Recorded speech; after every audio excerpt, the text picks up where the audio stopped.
Fidrich remains the only baseball player ever to grace the cover of Rolling Stone. One of the reasons it belonged on the cover of Rolling Stone, it was a barometer of the culture.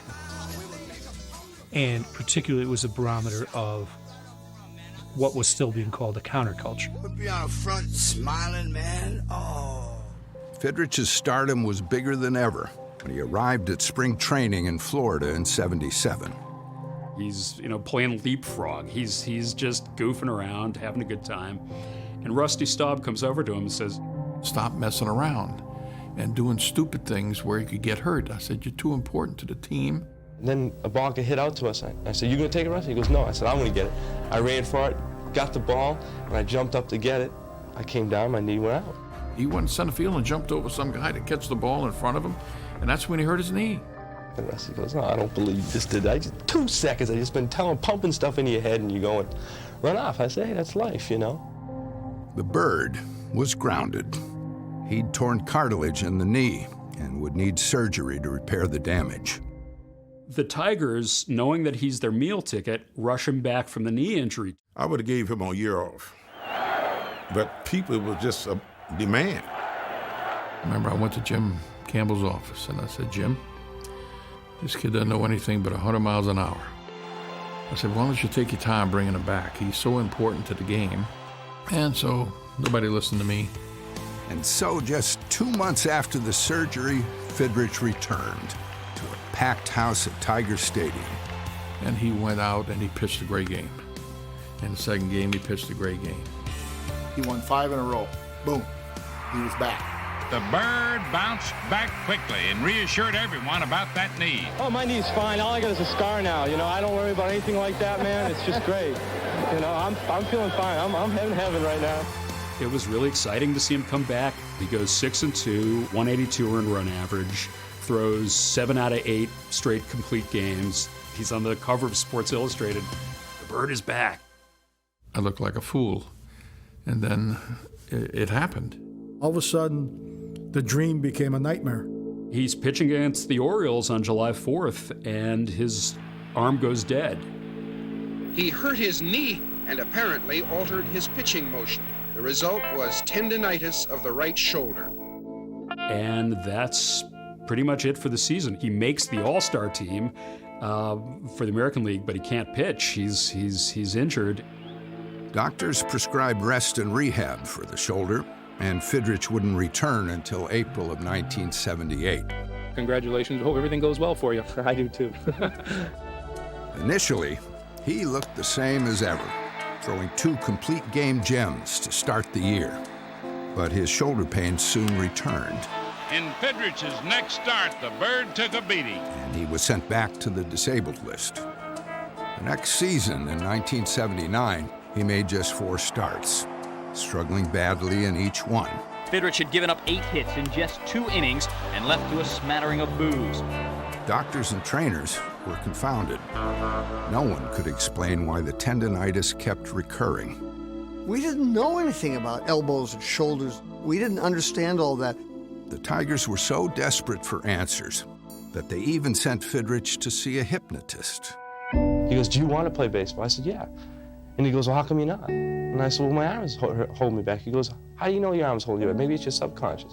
The subconscious mind. And I'd get defensive. I said, "No, it's not in my head." The subconscious mind. The computer has been programmed right there. Maybe that's what it was. So you try every angle. Or tried every doctor. Why not try every angle, When the injury started to happen, you could see sadness in Mark. Sadness that I have never seen before. In 1980, Fidrich found himself back in the minors. His fastball was not as good as it has been tonight, but his breaking ball was pretty good. His slider's coming around. And now, our next step is he's got to show the hitters some changeups.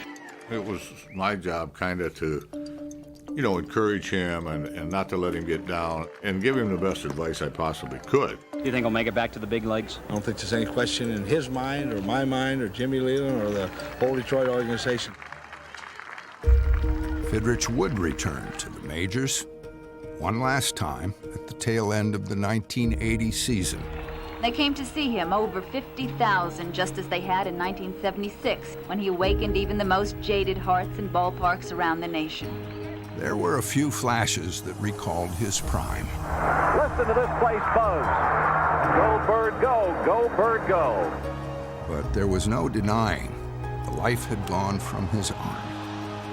It's a fragile thing, a pitcher's arm. Some people, you know, one little thing that you do wrong, you know, the career's over.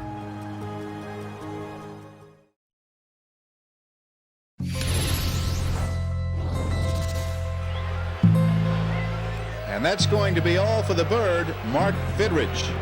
At the end of 1980, the Detroit Tigers released Mark Fidrych, and Bird Mania was no more. In an attempt to make one final comeback, Fidrych pitched for the Red Sox AAA team in Pawtucket. But by 1983, it was time for Fidrych to walk away. At 28 years old, he was out of baseball. I look back at it and you wish it lasted longer, but it lasted enough. I had a beautiful baseball career. It was later discovered that the Bird had been pitching with a torn rotator cuff all those years. This is basically, you know, what I do. After retiring, the kid from Northborough returned home and bought a farm. See, now these guys are all getting interested, going, pretty serious. What's going on? Look at them. He also started doing odd jobs around town. And one morning, his work brought him to a popular meeting spot on Main Street. He came in as a liquor salesman. He tried that out for a bit right after he retired from baseball. He asked me out. I knew who he was, but it didn't have any effect on me. He was funny, genuine. I mean, he wore his heart on his sleeve. Eventually, I said yes. When I played ball, I was happy because I was playing ball and there was people there, and you were that happy. My happy today is my daughter, my wife, my farm. Come on, we'll sit over here and maybe they'll come up to us. We did everything together when I was a kid. We were best friends. I was an only child, so it was pretty exciting. Why is the food running out? Why? Why? Why? Because they ate it. I remember when he decided he was going to drive a truck for a living. He got a lot of flack from friends, family. You know, what do you want to do that for? You know, you used to play baseball, and why are you driving a truck? I says, Mark, if you want to drive a truck, drive a truck. There's only one thing now that I found that it was just as enjoyable as playing baseball, was driving my truck. He named it after his daughter, so the Mack truck was called Jessica. It was his second baby, so to speak. Once you get out of the game, you can look back, have fun looking back, read your scrapbook, but you can't live on that. You got to live on what is today. He was at the diner one day and someone said to him, I recognize you. Where do I know you from? And he said to the man, oh, I used to work at the Sunoco station down the street. No mention of baseball at all, absolutely none.